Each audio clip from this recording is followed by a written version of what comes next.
Hey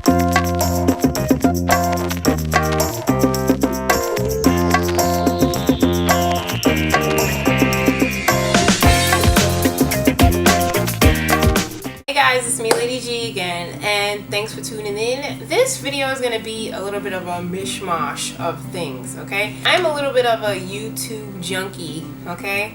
Because I just watch all sorts of random videos. I watch YouTube videos and different things on YouTube more than I even watch regular TV, which is, I guess, kind of sad. I don't know, but I like to watch it because it's just so many different things. And if you do the same thing, hit the like button, thumbs up, because I find a lot of people actually do the same thing. Maybe that's because I talk to the people that do the same thing.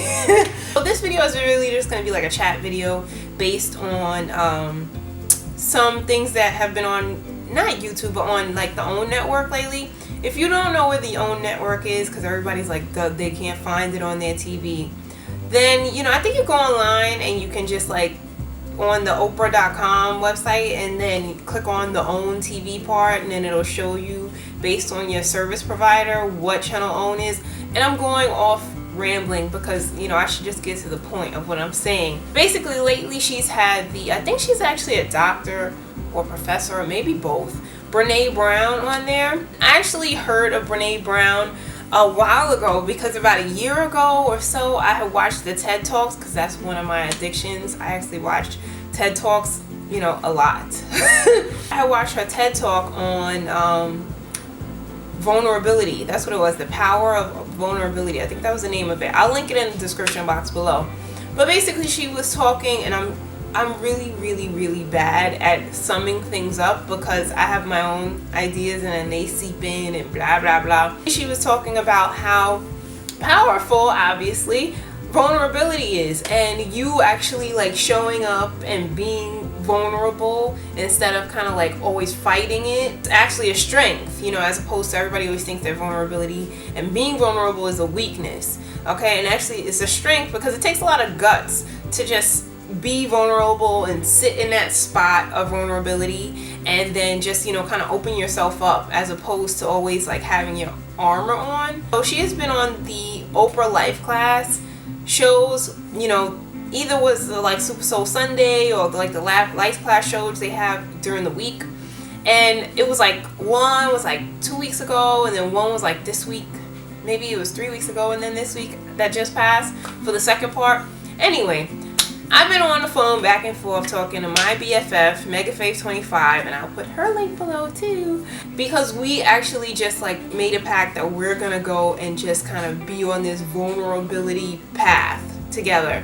So what does that consist of? Basically, you know, leaning into the feeling when you're feeling like open and kind of raw with certain situations that actually would make you uncomfortable, to accept that, you know, accept that this is normal, and that actually it's not a weakness to run away from it, but to actually sit in it and then, you know, be like, okay, this is not so bad, okay? Now, she also talks about shame and guilt and the difference between shame and guilt, and I'm gonna link again some of the talks that they have on YouTube in here in the description box, because, you know, I may not explain it the best, but she explained what the difference between shame and guilt is, where shame is like you personalize it and guilt is more about a behavior.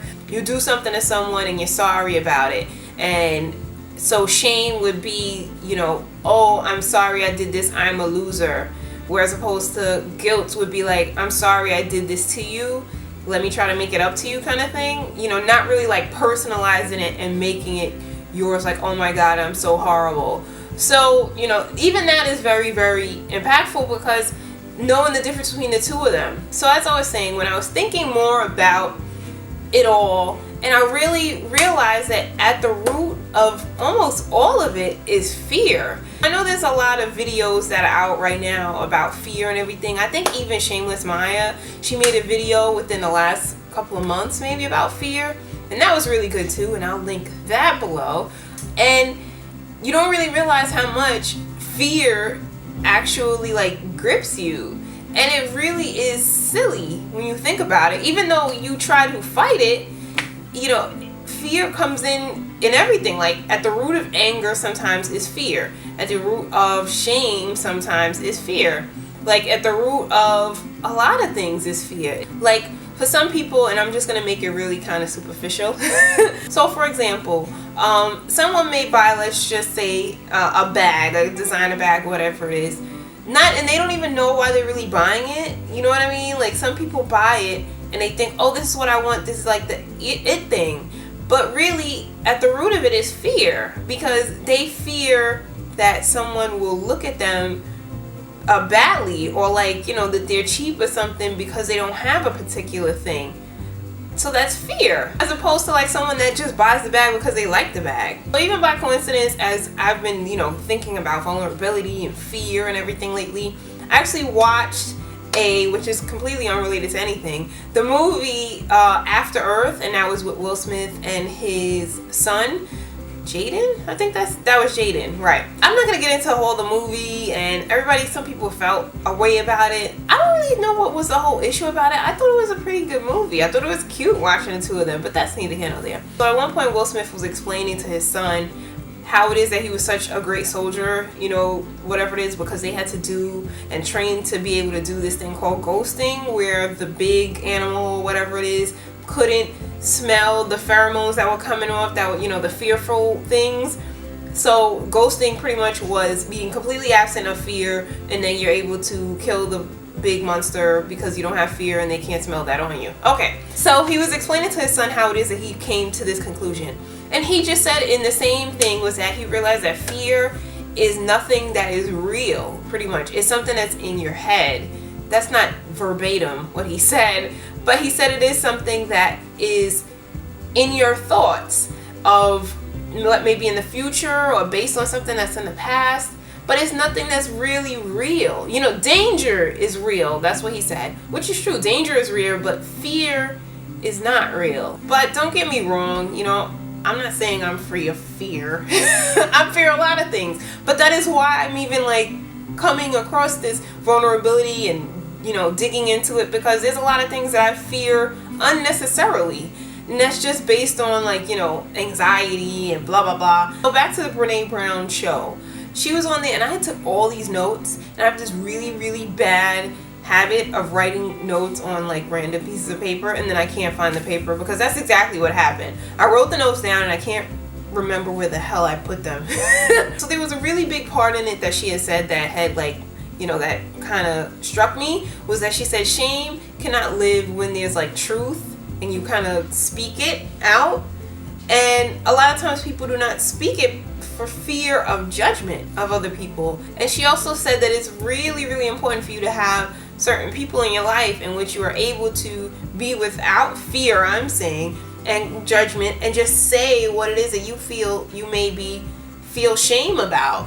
And fortunately, I have, you know, a couple of people in my life that I really feel that I could do that with. So basically, through this whole, you know, Brene Brown vulnerability on TV, blah blah blah, I kind of feel like it's really becoming a practice with me. I'm trying to like lean into the whole vulnerability. A lot of the times I feel in my past I'm always like running away from the things that make me uncomfortable, just because I don't feel like dealing with it. Okay, so I'm gonna wrap this whole thing up. Number one, if you have seen the Brene Brown talks or the Oprah shows that she was on, leave a comment below or give a thumbs up.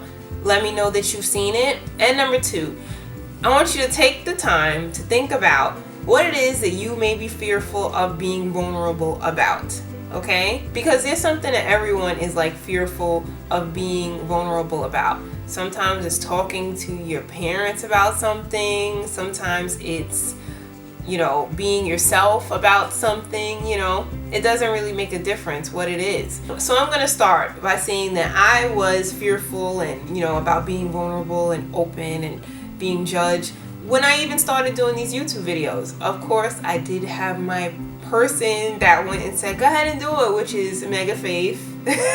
But at first, I was really like, I don't know if I should put myself out there, and, you know, who's gonna really even listen to me, and blah, blah, blah. So I want you to put a comment below letting me know what it is that have been afraid of, and, you know, what it is that you are afraid of showing up, and being open about with someone, or what it is that you didn't want to say or what you want to say. But you don't have to say, make it too, you know, private or whatever it is. I'm just trying to start a discussion. So again, I'm going to link all of everything, you know, the Brene Brown thing, the Shameless Maya video, and whatever else it is that I said in the links below, okay? Below you're also gonna find all of my social media stuff, so hit me up there if you want. Please like, comment, and subscribe, and share if you want to. And on that, I'm gonna say goodnight. Thanks for watching. Bye.